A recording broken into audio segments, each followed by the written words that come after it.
Is the Cubs offense broken? How do you assess their series loss to the Pittsburgh Pirates? And the fact that the only game they won was 1-0 on a walk-off in which Cody Bellinger may have been tagged out on the play. Well, he wasn't tagged out. They looked at it and they said he was safe, and they got that victory. But, yeah, the offense feels broken, doesn't it? It feels like they're not getting enough runs, and they certainly didn't score enough runs over the weekend, without a doubt. Now, you're facing pretty good young pitching. I get that.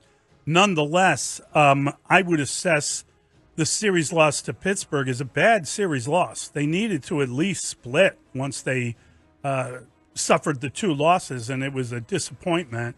They're not hitting at all. They're not scoring runs.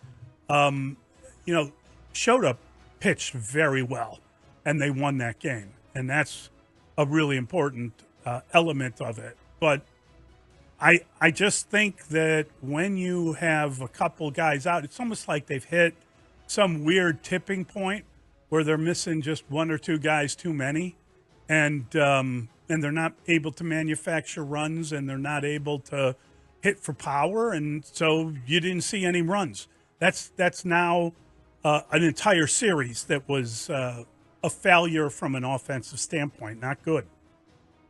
Yeah, things were not good over at the corner of Clark and Addison. Ian Happ still can't hit.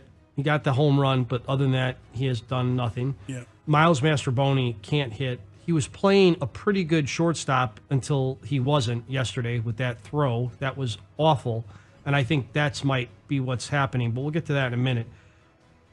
I'm trying to I'm trying to jump on it's a marathon, not a sprint, but I treat these games like a Bears Sunday.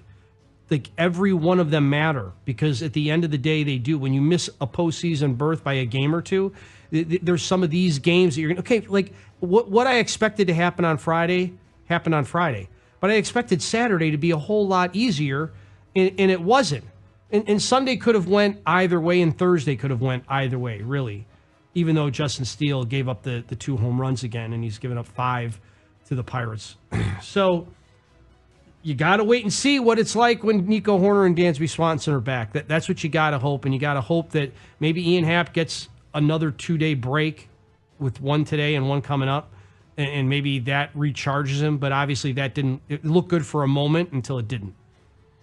10 runs in 4 games against the Pirates, and you wonder, where are those big hits? You used to get last year, Jan Gomes had a career year, and he was starting he was the guy that would come through in the clutch when you needed it. That hasn't really happened. The catching position has not provided them a lot of offense. Horrific, David. We overlook that. Horrific. Often. They have missed Nico Horner at the top of the order. Ian Happ has been a disappointment. Bellinger has been on fire since he came back, but he can't carry this team forever. It is broken.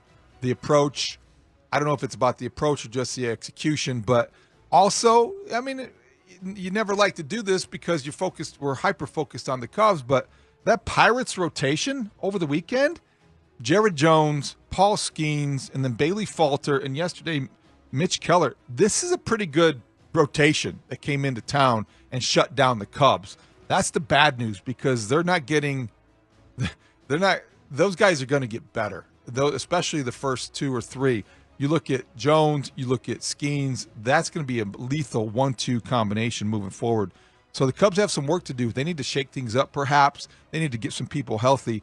But yes, this offensive crisis, this Cubby crisis offensively, if you want to put it that way, is to me a more pressing concern over the long term of the season than maybe the bullpen, which will be better once it gets healthier.